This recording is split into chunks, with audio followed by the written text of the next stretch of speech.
Well, it often surprises many of the Christian audiences I speak to when people discover that the Koran actually talks a lot about Jesus. Jesus is a very significant figure in Islam as well as in Christianity. In fact, about 90 verses of the Quran actually mention Jesus. He's mentioned more in the Quran, in fact, than Muhammad.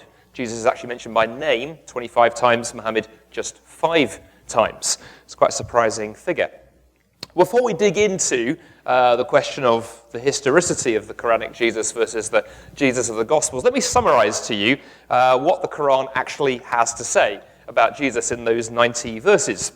The Quran begins its story of the life of Jesus by kind of backing up the lens slightly and talking initially about Mary. And the Quran relates the story of how Mary's mother dedicates Mary to serve God in the temple. While she's serving there in the temple, Mary is looked after, is overseen by Zachariah, who is amazed that every time he goes to visit Mary, she is miraculously provisioned with food. There's always kind of pizza and Coke and Doritos and all of those kind of things. Well, around this time, says the Quran, the angels visit Mary and they announce to her that she's going to have a son called Jesus. You may recognize this story from something called the Bible. You may have heard of that. And Mary's surprised because she's a virgin. She hasn't had any sexual contact with any man. But the angels assure her that Allah can do anything he wants. And they also tell her that Jesus is going to be a messenger to the children of Israel. Well, when the time comes for the birth, the Quran reports how Mary heads out into the desert to give birth to Jesus. And while she's there, again, God miraculously provides her with food and with water. Well, when she returns to her people with the new baby, they're stunned because they thought she was a moral, chaste woman. And here she is with this baby. And what happens next is quite amazing. To defend her chastity, little baby Jesus speaks from the crib. Let me read you a couple of verses from the Koran. At length, Mary brought the baby Jesus to her people, carrying him in her arms. They said, "O Mary, truly an amazing thing hast thou brought. O sister of Aaron, thy father was not a man of evil, nor thy woman a woman unchaste." But she pointed to the baby. They said, "How can we talk to one who is a child in the cradle?" And at that point, Jesus said, "I am indeed a servant of Allah. He hath given me revelation and made me a prophet." I always like to think he says that in a really tiny, squeaky voice at that point.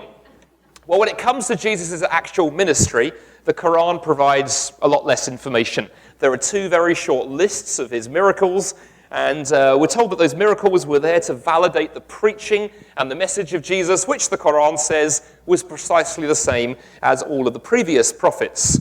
The Quran goes on to then say that Jesus faced some opposition during his ministry, and that opposition culminates in the attempt by his opponents to have him crucified, but a fate to which he doesn't succumb, but God rescues him from. That is the kind of whistle-stop overture of what the Quran has to say about Jesus.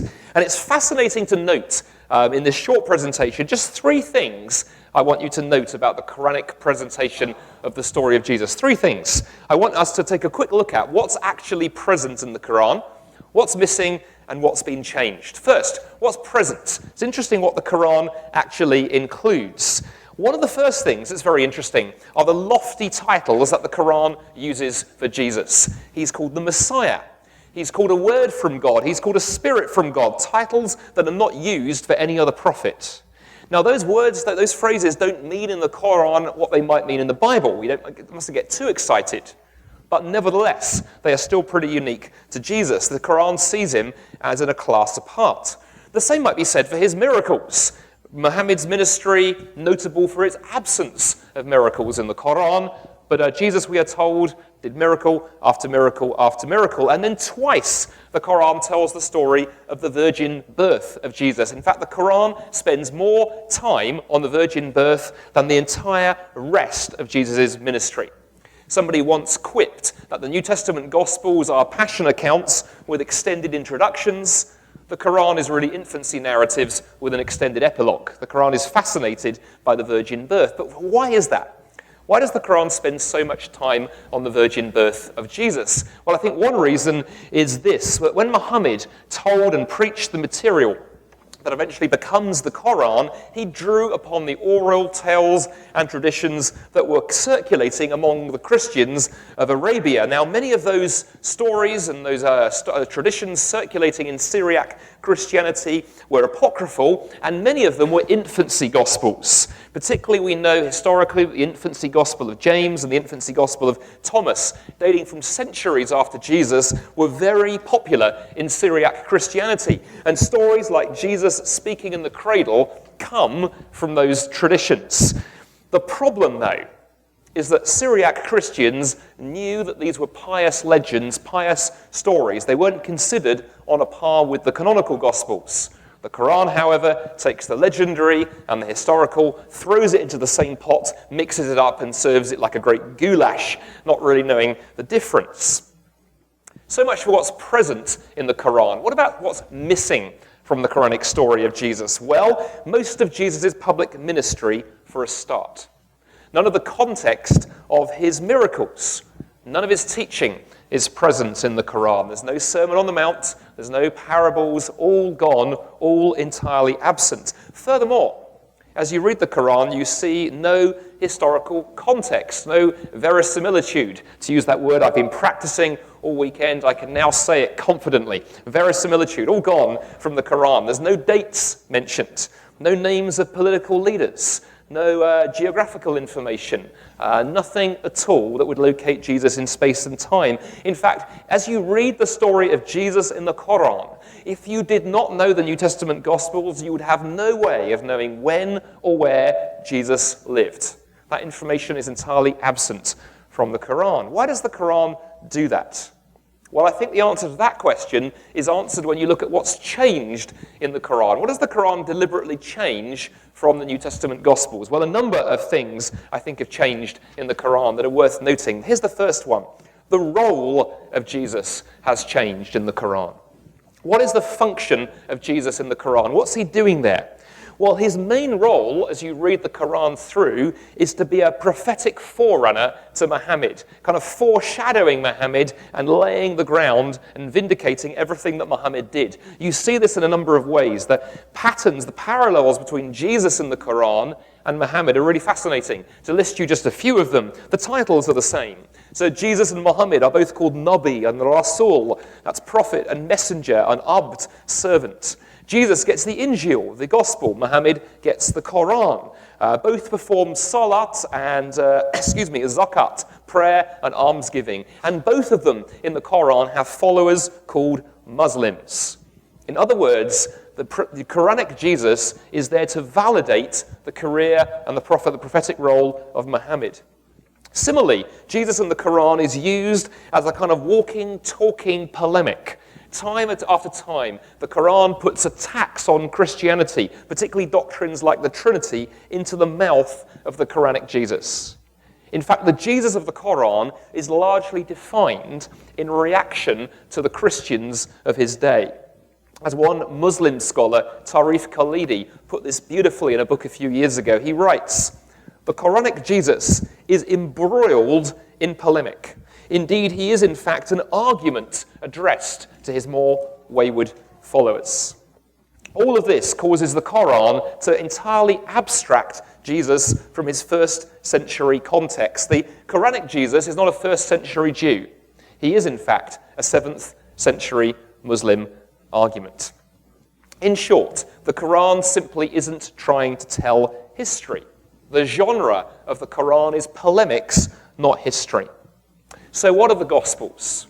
Well, greater men than I have told you about the historicity of the Gospels today. I stand on the shoulders of giants, and being only 5'6", that's a great position to be in, I can tell you.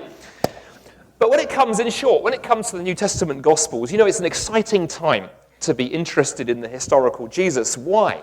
Well, because in recent years, there's been a paradigm shift in how we've approached the Gospels and history. You've heard some of that work over the last 24 hours or so, but just consider a few things for a moment. We now generally, as scholars, understand that the genre of the New Testament Gospels is our Greco-Roman biography. Whether or not they did a good job or not, Matthew, Mark, Luke, and John were trying to write history. Furthermore, in scholarship, there's now a much greater emphasis on the Jewishness of Jesus. There's a greater concern with trying to locate him on the map, as it were, of first century Judaism. And then lastly, scholars, I think, today have a much greater confidence overall in the historicity of the Gospels. There's far less attempts, I think, to try and play off the Gospels as theology or get into dichotomies between faith and history. Some of that still goes on, but much, much less than there used to be. Now, that whole approach to the Gospels, treating them as historical, first-century Greco-Roman biographies, results in a number of very interesting features emerging from our New Testament Gospels when you compare them to the Quranic Jesus. Let me illustrate what I mean. Here are just a few of the differences. The Gospels accurately paint the first-century world. They're Jewish-flavored. They're Greco-Roman biographies. They compare well to what we know of ancient first-century history from other ancient sources and archaeology. They have verisimilitude. There's that word again. That's in contrast to the Koran, which doesn't mention any aspects of the first-century world. All of that information missing in the Quran. Jesus in the Gospels fits his first-century context beautifully, whereas the Quranic Jesus has been redrawn to fit a 7th-century context. Related to that, Jesus' claims to be Messiah in the Gospels fit the historical context. They make sense historically and theologically when Jesus claims to be Messiah. On the other hand, the Quran borrows the term Messiah, but has no idea what it actually means. And the kind of terms that is thrown around in the Quran, but without any kind of meaning or context, which caused huge confusion for later Muslim scholars. And then related to that messianic self-understanding in the Gospels explains why Jesus was arrested and executed. It makes sense politically when you make the kind of claims that he did in that kind of melting pot, that boiling pot of first-century politics. In contrast, it's very difficult to see why anybody could be bothered to consider arresting and trying to kill the Quranic Jesus. He wanders around, he says a few fairly harmless things, he shows off and does a few miracles, but he's not dangerous. He has no edge to him. Why would anybody simply want to bother? He was inoffensive. The more you study these differences, the more you are drawn inexorably to a conclusion. And the conclusion is this: the Quran can tell us an awful lot about what Muslims in the 7th century believed about Jesus. It's a brilliant source for the 7th century. It's an absolutely useless source for the 1st century. For that, you need the Gospels. Well, one of my friends once presented all of this information during a debate with a Muslim scholar, and the Muslim scholar's response was brilliant. He listened to it all, he took it on board, and then this was his response. It was incredible. He looked at my friend and he said, well, you've gone on about eyewitness testimony, all of this stuff, but do you know what? We have the eyewitness that really matters. We have Allah, and Allahu Akbar, that's all we need. In other words, he was saying, so who cares if the Koran contradicts the Gospels? Who cares if the Koran contradicts history? If that's the case, well, Yabu sucks to history. So much for history. Was that a trump card? Would that card trump all of Mike Lacona's cards and beat them? We have the eyewitness that counts. Well, no, not really. Not least is it a counsel of despair, a retreat into the worst kind of fideism, but it neglects some huge problems, even if the Jesus of Islam were the real Jesus. Let me close by highlighting 2 of them. Problems that would arise even if the Jesus of Islam were true. You see, here's the first one. Muslims want to say that Jesus is the greatest prophet in Islam, second only to Muhammad. Second only to Muhammad, he's the greatest prophet who's ever lived. I have had Muslim after Muslim tell me that. They say they admire him. They say they respect Jesus. They say they follow him. But hang on just a moment. Great. How precisely was the Jesus of Islam great?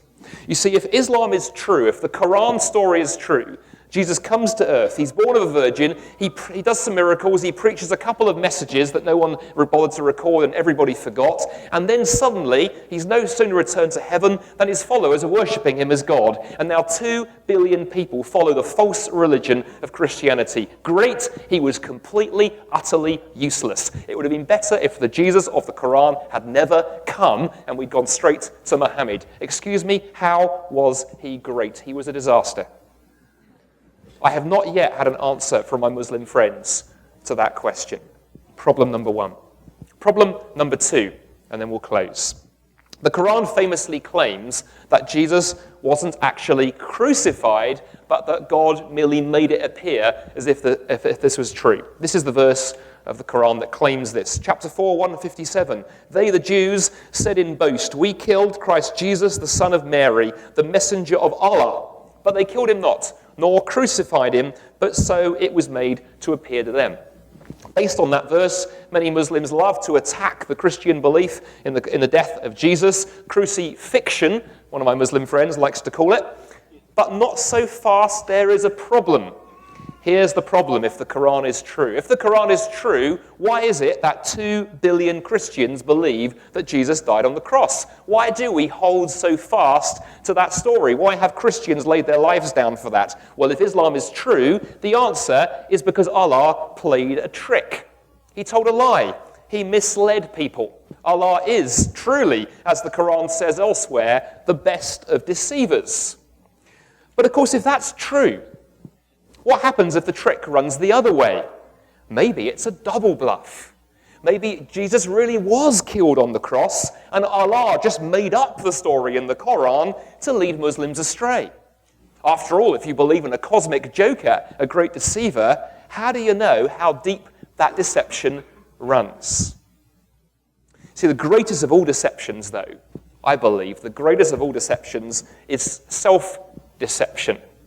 And never more so than when it comes to the question of who Jesus actually was. Who do you say that I am? Jesus loved to ask people. And the problem is that many of us actually want to create a Jesus of our own imaginations. A Jesus who looks like us. A Jesus who affirms each of our own prejudices. The Koran does that with the Jesus it invents, who is not the Jesus of history, not the real flesh and blood Nazarene, but a cardboard cutout of 7th century theological fiction. Every single one of us, Muslims and Christians and agnostics and atheists, need to wrestle with the actually existing Jesus, not the Jesus of our imaginations. And for that, you need the challenge of the real Jesus, the historical Jesus, the Jesus of the Gospels. Thank you very much.